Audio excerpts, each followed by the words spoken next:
Multiple users sharing a single database. Many of our Workcenter users wish to share a single database. That gives them the ability to see all the records and activities being processed by all users. We have touched on several features in prior videos of sharing databases. We do have a few suggestions you need to consider when you have chosen the option to share a single database between 2 or more Workcenter users.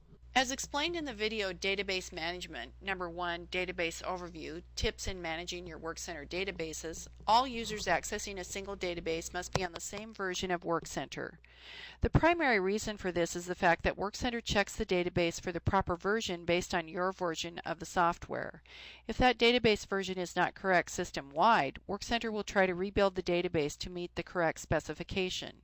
You will generate error messages if other users are using the database on a different version.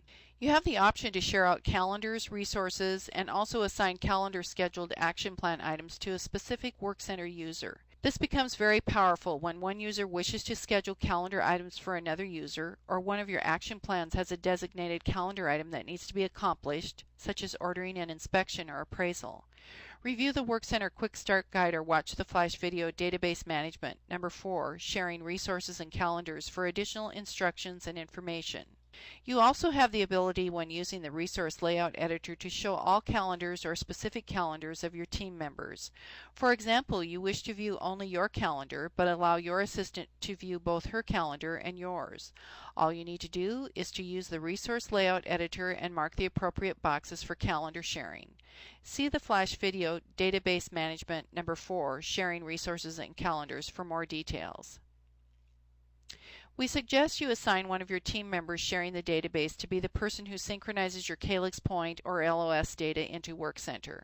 As explained in the Workcenter Quick Start Guide and other videos, each time your LOS data is synced into Workcenter, we change the sync date to a current date. That allows Workcenter to only review and sync data files that have been added, modified, or updated since that date. We suggest that you compact your database for multiple users at least weekly. To do that, have a designated team member click on Tools, Database, and choose the option Compact. Once the procedure is completed, you will see a pop-up box appear telling you the process has been completed. This procedure will enhance the speed of your database. At least once a month, we suggest that you re-update your database. The procedure will check your database for any possible issues and make the appropriate corrections. This process is also used if you have accidentally deleted some original forms or letters from your library and you wish to have them reinstalled. We suggest you have a team member run this process after all other copies of Workcenter have been closed. We also highly recommend you back up your database prior to running this procedure. To back up your database, click on Tools, Database, and select Backup. To re-update your database, click on Tools, Database, and then select Re-Update.